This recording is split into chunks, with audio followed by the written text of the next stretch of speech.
Hi, I'm Gabby, and this is another episode of No Filter with Kobo podcast. I'm very happy today because we'll continue to talk about sunscreens and we'll go over the different textures that we can find for this type of product. But before we start, I wanted to say hi to my dear co-host, Elsie Alvarado. Hi, Elsie. Are you excited for this episode? Hi, Gabby. I'm so excited to be here today. Thank you for having me on. Sunscreen is such an important topic, and I'm looking forward to diving into the different textures and formulations. I know this episode will be a great one. I'm sure it will. Let's start by saying that obviously using sunscreens on a daily basis is very, very important, not just for preventing aging of the skin, that obviously we all want to prevent that, but mostly to prevent skin cancer as well. So we, as the industry and formulators, really need to encourage consumers to use sunscreen daily. And I want to ask to join us in this conversation, Maria Garcia Alvarez, a formulator in the Kobo European Application Lab. Hi, Maria. Can you help us say how important is the sensorial and the texture of a product to encourage the use of the sunscreens in the general population? Hi, Gabby and Elsie. Thanks for having me here again on No Filter with Kobo. So happy to be here. So, sensoriality and texture have become essential in sunscreen formulation. Today's consumers are looking for more than just protection. They want a product that feels good on the skin and fits seamlessly into their daily routine. That includes how it spreads, how quickly it absorbs, the finish it leaves, and even the scent. These sensorial factors heavily influence preferences and long-term use. As formulators, we want to design sunscreens that not only deliver effective UV protection, but also offer a pleasant and elegant user experience. So by offering a range of textures and finishes, we give consumers the flexibility to choose the format that best suits their skin type, lifestyles, and personal preferences. Yeah, I completely agree. There are people that prefers creams, other prefers more of a fluid formula. And offering people as many as we can definitely help them find whatever they prefer. For once, I love a stick formulation, which, by the way, is the format of our first formula that we'll talk today. Mary, can you explain more about this formulation? Yes, sunscreen sticks have become incredibly popular, particularly for on-the-go use and targeted application. A great example is the Neutrogena Ultra Sheer Mineral Stick SPF 50, which inspired our formula, KSL 551EU. Our goal was to create a high natural origin formula that delivers a dry touch and a minimal white cast with broad spectrum protection.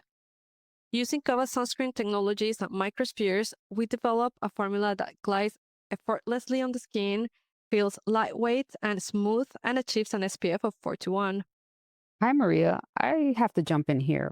What you just described sounds amazing, especially for reapplying on the go throughout the day.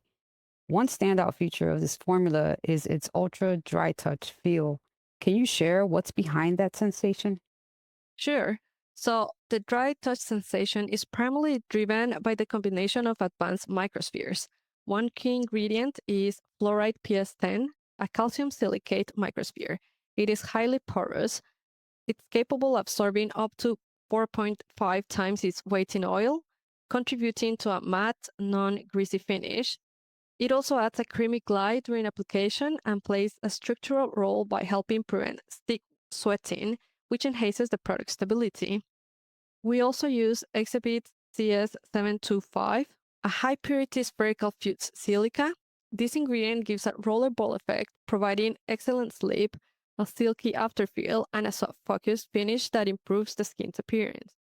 Maria, this formula is incredibly transparent on the skin. What contributes to that sheer and translucent quality? Transparency in mineral sunscreen is often challenging, but we achieve it by using 7-OGP NJ7, a zinc oxide powder treated with natural jojoba ester. The zinc oxide has a primary particle size of 35 nanometers, which helps minimize white cast while maintaining efficacy. We formulate it with the maximum permitted zinc oxide content, which is 24%, to ensure a robust protection, while still delivering an elegant sheer finish. And Kobo's treatment improves the affinity of the zinc oxide to the skin, giving it a smooth, creamy application. That's a nice approach to improving transparency. The ZNO-GP NJE7, with that smaller particle size and the jojoba ester, really seems to nail the balance, reducing white cast while still providing great protection and a smooth, creamy feel. With that in mind, how do you see the sunscreen film's role in ensuring long-lasting protection and overall effectiveness? Yes, so forming an even, continuous film on the skin is critical for sunscreen performance. If the film is uneven, UV radiation can penetrate through thinner areas, reducing the protection. To address this, we incorporated Kobo Natural 3000P, a film former that helps provide an even deposition of the product on the skin. This ensures consistent coverage and contributes to achieving the targeted SPF. Thanks, Maria, for sharing all those key information about the formula, which, by the way, I love. It's very transparent on the skin, gives a nice velvety feel after the application. It's great formulation. But we also have some other textures that we want to talk about today. And the next one that I want to address is more of a fluid product. And to explain more about this formulation, I'm asking to join this episode Isabella Bagni Nakamura from our Brazilian application lab. Isabella, can you give us some background on why and how this formula was developed? Hi, Gabby. Thanks for having me today. And yeah, this formula was designed based on a strong trend in the sunscreen market, which is fluid formulas with a liquid power touch. And some major brands in the market have launched products with ultra fluid textures and mineral filters, something that fits perfectly with Kobo's portfolio. One example would be is the infusion fluid mineral SPF 50. So those trendy products inspired us to create this formula. It's so nice to see how trend driven innovations shape new formulations. Isabella, can you explain the reasoning behind combining the two silicas in this formula? That's a great question, Elsie. For this formulation, we want an extremely high spreadability and a dry feel to create this liquid powder effect. So we combined exhibits CS320, which is a natural origin, non-porous, and spherical fused silica, with our MSS 538, which is a high oil absorption silica. Exhibits provides portability and enhances the volatilization of the emollients in this formula, as it does not absorb them. It creates a long play time effect, while or small particle porous silica with higher oil absorption provides a super dry, matte feel and an invisible finish on the skin. That's a very interesting approach. It really shows how ingredient synergy can deliver such a unique and sensory experience. With that in mind, how do you choose the best sunscreen dispersions to achieve that fluid, high spreadability feel? Actually, the mere fact that we are using mineral filter dispersions instead of powder filters optimizes the creation of ultra fluid formulas such as this one. As Kobo dispersions have regular and controlled particle sizes, which helps us achieve the desired SPF without compromising sensorial and effectiveness. Kobo has dispersions in various vehicles in its portfolio, which may be interesting depending on the desired final texture and feeling. In this formula, we chose zinc and titanium dispersions in C1215LQ benzoate and C1350 alkane, which are super fluid emollients with a very light and dry sensory experience and high spreadability. In addition, they are very transparent dispersions, which will avoid white cast effect on the skin. Isabella, I want to jump in and ask you something about this formulation. Since it's so fluid, I was wondering if we can use it in a spray component as well. Yeah, this is a very common question among our customers, and I particularly think it's a very innovative way to work with this formula because, yeah, it is possible. When we talk about sprays, there are, of course, many variables inherent to the packaging and involved chosen, but it's very important that the thixotropy of the formulation allows it to be sprayable. In this case, we have a fluid formula that becomes even more fluid when pressure is applied, which is only possible when the amount of powder and liquid is well balanced, which we only achieve thanks to the use of dispersions instead of powder filters. So yes, it is possible to make it sprayable with the use of a wide open valve and a good cloud formation. Great to know. I love sprays that can be very practical on a daily basis. So thanks for sharing that. Well, guys, we reached the last formula that we'll discuss today, which is an oil and water hybrid sunscreen SPF 35. Now, I'll be asking Adriana Games, our formulator from the Kobo US application lab, to explain more about this great creamy formulation. Adriana, I noticed that the type of emulsion is described in the formula name. How does a chemist choose between having a oil in water or a water in oil formulation, and how does that affect statics on the formula? Hi, Gabby. Yeah, so in an oil and water emulsion, the water is in the continuous phase, which gives it a lightweight, non-greasy, and matte finish, whereas water and oil formula, the oil is on the continuous phase, giving it that heavier and richer texture. So, water and oil emulsions also give like more of a glossy finish compared to an oil and water. Both emulsions have their pros and cons with sunscreen, but usually the chemist will know like what attributes they're aiming for. For example, it's easier to make a dry touch sunscreen with an oil and water emulsion since the water will dry down quicker than the oil.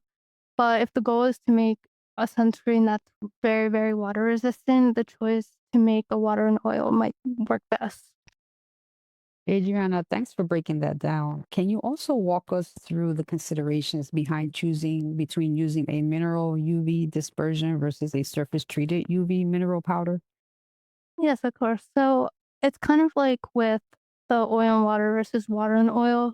They both have their pros and cons, and the same is true about powders versus dispersions. So powders need more energy to incorporate them into the formula, but can be used at a lower percentage, which is good.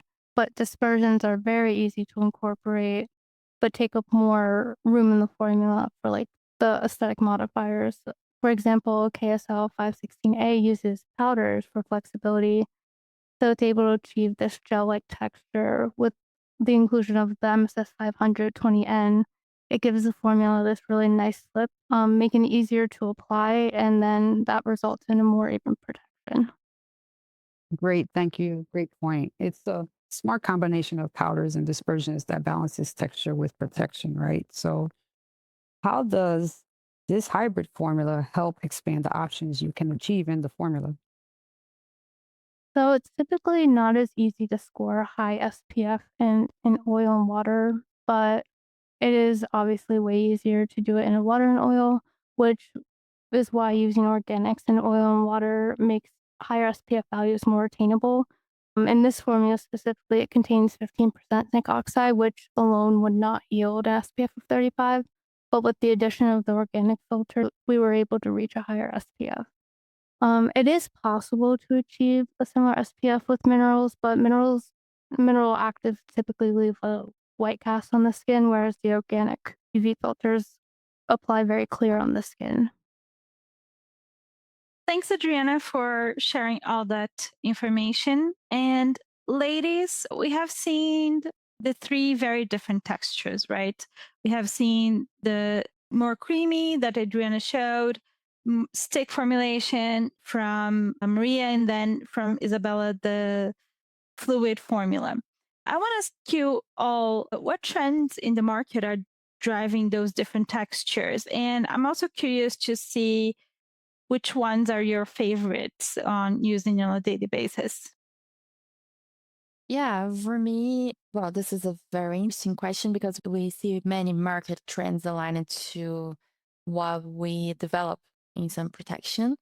And for me in particular, the ultra fluid formula fits well with the sensorial beauty trend, which is a trend that offers unexpected sensor experience through the customers, something new that promotes immersive experiences for the senses and fosters an emotional connections with cosmetics. So ultra fluid textures with a fine and light sensory experience are difficult to obtain, difficult to stabilize, and very rewarding to use. So for me, they deliver everything that this strain asks for, and they are my favorite. Personally, my favorite sunscreen format is the stick. I love how convenient it is. It's perfect for quick on-the-go reapplication, and you can even use it with just one hand, which is a game changer when you're like out and about. Plus, as someone with oily skin, I naturally prefer dry finish formulas. That's interesting. What about you, Adriana? So for me, I pretty much prefer any sunscreen that is dry touch. I made one in 2024 that I keep using over and over again. I just don't like sunscreens that are like really sticky and heavy, so I tend to go towards the dry touch ones. That makes sense. What about you, Elsie? What do you think about the trends? Well, we've definitely seen three distinct sunscreen formats emerging, each catering to different consumer preferences and market demands. One big trend driving this variety is the growing focus on personalized skincare experiences. People want products that feel good on their skin and fit their lifestyle. For example, the ultralight fluid sunscreens appeal to those who want a barely there feel for everyday use, which is what I tend to lean toward. While richer sticks or creams offer convenience and targeted protection for active or outdoor settings.